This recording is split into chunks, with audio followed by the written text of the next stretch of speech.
I'm joined tonight by Barbara Ann Wilson and her attorney, Adam Morel. Thank you both for joining us. Barbara, let me start with you. You know, I remember going to the library when I was young, and it was a place where good things happened, right? You researched, you learned, you read. Now you've got computers there, and apparently down there in your library, a lot of access to a whole lot of porn. That's correct. Well, are there filters on these computers? I would think if you've got a public place and we know what people can do, then maybe there'd be some filtering device to keep the porn out of the library, away from the kids, and away from you. Vinny, that's right. We do have filters, but they do not work.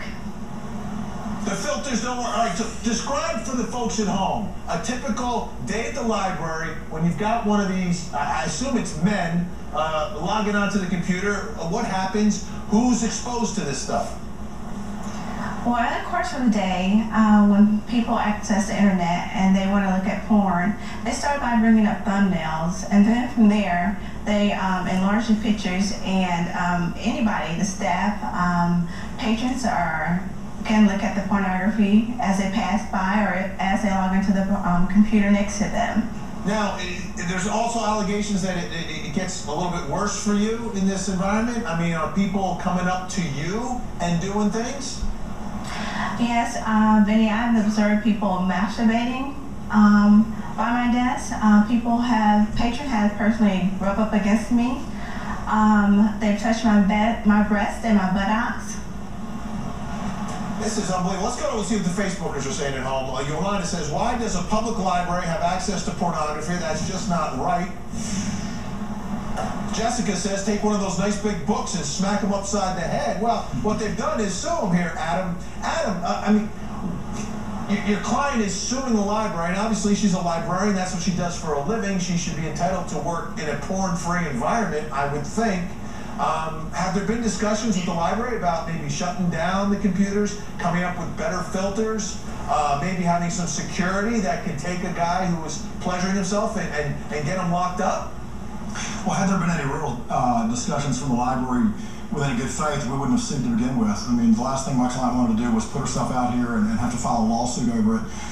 She wrote lots of reports, both written, she gave verbal reports. She had to file a charge with the Equal Employment Opportunity Commission.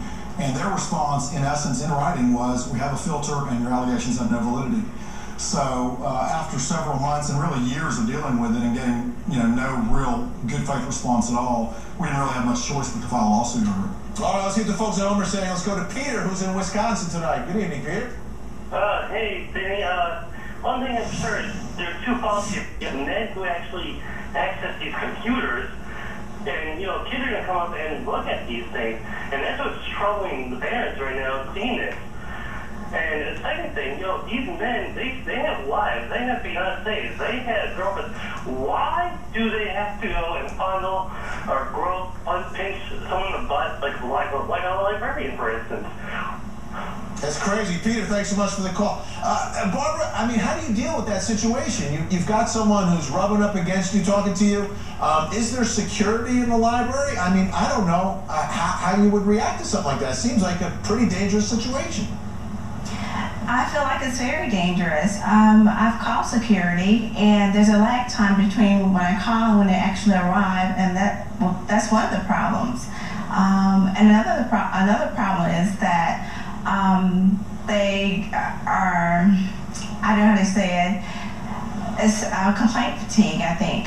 That the same person is complaining and they don't know how to react to it. Well, I'll tell you how to react. It's very simple. You take a security guard and you sit them down next to the computers and you just keep an eye on it. Someone starts acting up, you call police, you arrest them. But apparently that's not working, so you got to file this lawsuit. Thanks so much for joining us, and good luck, Barbara. Thank you so much, Vinny. All right, take a look now at this incredible video. How did this car end up on top of this house? We'll tell you coming up.